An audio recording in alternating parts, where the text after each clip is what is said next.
ഘടകകക്ഷികൾക്ക് നൽകിയിരുന്ന തുറമുഖ വകുപ്പ് ഏറ്റെടുത്ത് CPM സഹകരണ മന്ത്രി VN വാസവന് തുറമുഖ വകുപ്പ് കൂടി അധികമായി നൽകി.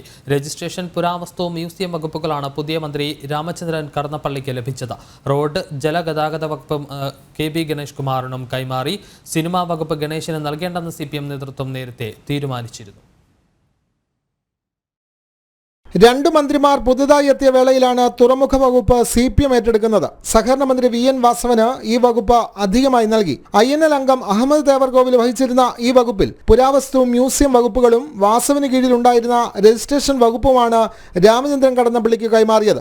ഒന്നാം പിണറായി സർക്കാരിൽ തുറമുഖ മന്ത്രിയായിരുന്ന കടന്നപ്പള്ളി വിഴിഞ്ഞം പോർട്ട് വിഷയത്തിൽ അദാനി ഗ്രൂപ്പുമായി അഭിപ്രായ ഭിന്നതയിൽ എത്തിയിരുന്നു. എന്നാൽ വകുപ്പ് ഏതായാലും സത്യസന്ധമായി കൈകാര്യം ചെയ്യുമെന്നായിരുന്നു കടന്നപ്പള്ളിയുടെ പ്രതികരണം. ബഹുമാനപ്പെട്ട മുഖ്യമന്ത്രി നൽകുന്ന ഏത് വകുപ്പും ആ വകുപ്പിനോട് പൂർണ്ണമായും നീതി കാണിക്കുക, വിശ്വാസ്യത, സത്യസന്ധത, പ്രതിബദ്ധത ഇതെല്ലാം പുലർത്തുക എന്നുള്ളതാണ്. റോഡ്, ജലഗതാഗത വകുപ്പ് ലഭിച്ച ഗണേഷ് കുമാർ പെരുന്നയിൽ നടക്കുന്ന NSS സ്മരണം ജയന്തി ആഘോഷത്തിലാണ് ഔദ്യോഗികമായി ആദ്യം പങ്കെടുക്കുക.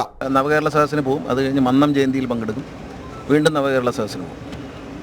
1-2 നവകേരള സദസ്സ് 3-ാം തീയതി ഇവിടെ ഉണ്ടാവും. ഗണേഷ് കുമാർ ആവശ്യപ്പെട്ട സിനിമാ വകുപ്പ് സാംസ്കാരിക മന്ത്രി സജി ചെറിയാനിൽ നിന്ന് മാറി നൽകേണ്ടതില്ലെന്ന് CPM സംസ്ഥാന സെക്രട്ടേറിയറ്റ് തീരുമാനിച്ചിരുന്നു.